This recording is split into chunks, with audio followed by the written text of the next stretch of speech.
వరుస మరణాలు, వెంటాడుతున్న మృత్యుభయం, ఆ ఊరిని ఏదో కీడు ఆవహించిందని గ్రామస్తుల నమ్మకం. సైన్స్ యుగంలో ఉన్నామా లేక పాతకాలపు నమ్మకాల్లో ఉన్నామా అనిపిస్తున్న ప్రాణాలు నిలవాలంటే ఊరు ఖాళీ చేయక తప్పదని వారు నిర్ణయించుకున్నారు. కరీంనగర్ జిల్లా జమ్మికుంట మండలం కేశవపూర్లో నేడు కనిపిస్తున్న దృశ్యాలు ఇవి. ఏకంగా ఊరంతా అడవుబాటు పట్టింది. జమ్మికుంట మండలంలోని కేశవపూర్ గ్రామంలో గత కొంతకాలంగా వరుస మరణాలు సంభవిస్తున్నాయి. వయసుతో సంబంధం లేకుండా ఒకరి తర్వాత ఒకరు మృతి చెందడంతో గ్రామస్తుల్లో అభద్రతాభావం మొదలైంది. గ్రామానికి ఏదో ఒక దోషం చుట్టుకుందని, అందుకే ఈ అనర్థాలు జరుగుతున్నాయని వారు బలంగా నమ్ముతున్నారు. ఈ క్రమంలోనే గ్రామ పెద్దలు పురోహితులను ఆశ్రయించారు. ఊరిని ఆవహించిన ఈ కేడు వదలాలంటే గ్రామస్తులందరూ ఒక రోజంతా ఊరు ఖాళీ చేసి వెళ్లాలని వారు సూచించారు. దీంతో నేడు కేశవపూర్ కీడు వంటల కార్యక్రమానికి వేదికైంది. నేడు ఉదయాన్నే గ్రామస్తులందరూ తమ ఇళ్లకు తాళాలు వేసి పశువులను వెంటబెట్టుకుని సమీపంలోని అడవి ప్రాంతానికి తరలి వెళ్లారు. దీంతో నిత్యం సందడిగా ఉండే కేశవపూర్ వీధులు ఇప్పుడు నిర్మానుష్యంగా మారిపోయాయి. ఊరి పొలిమేర దాటి వెళ్లిన ప్రజలు అడవిలోని వంటలు చేసుకుని అందరూ కలిసి భోజనం చేస్తున్నారు. సాయంత్రం వరకు గ్రామంలోకి అడుగు పెట్టకూడదని నియమం పెట్టుకున్నారు. విచిత్రమైన విషయం ఏంటంటే ఎప్పుడైతే ఊరు ఖాళీ చేయాలని గ్రామ పెద్దలు నిర్ణయం తీసుకున్నారో అప్పటి నుంచి గ్రామాల్లో మరణాలు ఆగిపోయాయని స్థానికులు చెప్తున్నారు. ఈ నమ్మకమే వారిని నేడు అడవిబాట పట్టించింది. మూఢనమ్మకమా లేక భయమా అన్నది పక్కన పెడితే తమ గ్రామాన్ని తమ వారిని కాపాడుకోవాలనే తాపత్రయమే గ్రామస్తుల ఈ చర్యలో కనిపిస్తోంది. పల్లెల్లో ఇప్పటికీ ఇలాంటి ఆచారాలు సజీవంగా ఉన్నాయని ఈ ఘటన నిరూపిస్తోంది. గ్రామ దేవతలకు శాంతి పూజలు నిర్వహించి కేడును ప్రారతూరేలా సంకల్పంతో వారు ఈ కఠిన నిర్ణయం తీసుకున్నారు. అభివృద్ధి చెందుతున్న సమాజంలో ఇలాంటి సంఘటనలు ఆశ్చర్యం కలిగించిన ప్రాణభయం ముందు మరేది ఎక్కువ కాదని కేశవపూర్ వార్తలు నిరూపిస్తున్నారు. సాయంత్రం వేళ గ్రామ దేవతలకు మొక్కులు చెల్లించి శుద్ధి చేసుకున్న తర్వాతే మళ్లీ వారు తమ ఇళ్లకు చేరుకోనున్నారు. మరి ఈ కీడు వంటలతోనైనా కేశవపూర్లో మరణాలు ఆగిపోయి శాంతి నెలకొంటుందో లేదో చూడాలి.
మాట్లాడేది ఏం రావు, ఇట్లా పోతాయి కానీ కొంచెం అట్లా నార్మల్గా సంతోషంగా గడిపిల్లు అనుకుంటే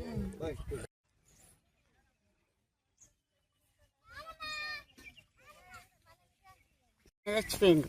ఆయన బాగా పంకు ముసలైన మంచాల పడి ఉన్నాయనే చచ్చిపోయిండు. ఆయన చచ్చిపోయినాక ఆయన ఇంట్లోనే అలా కొడుకు చచ్చిపోయిండు. ఆయనకు కూడా పానం మచ్చకలేదు, కాంచలో ఏమో వచ్చింది. ఆయన చచ్చిపోయినాక ఇంకొక ఆయన చచ్చిపోయాడు.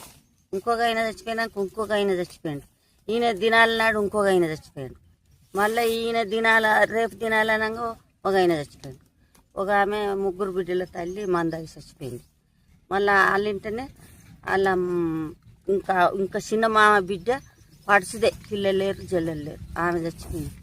ఆమె చచ్చిపోయినాక ఈయన దినాలు అయితేనే ఒక ఆయనకు అటోటాక్ వచ్చి ఆయన చచ్చిపోయాడు. ఆయన చచ్చిపోయినాక ఇప్పుడు లాస్ట్కు ఈయన కొడుకు మొన్ననే ఊరు పెట్టుకొని చచ్చిపోయాడు. ఇప్పుడు 4-5 నెలలు అవుతాయి. ఈ 4-5 నెలలనే 11 మంది చచ్చిపోయారు. అయ్యగారిని అడిగిర్రట, కీడు వంటలకు కోరి మీ ఊరి మీద ఏమన్నా ఉండవచ్చు, ఎవరిని ఉంటే వెళ్ళిపోతుంది అని చెప్పిండట. ఈ కేశపురం ఈయన్నే మార్కెట్ పక్క పంట.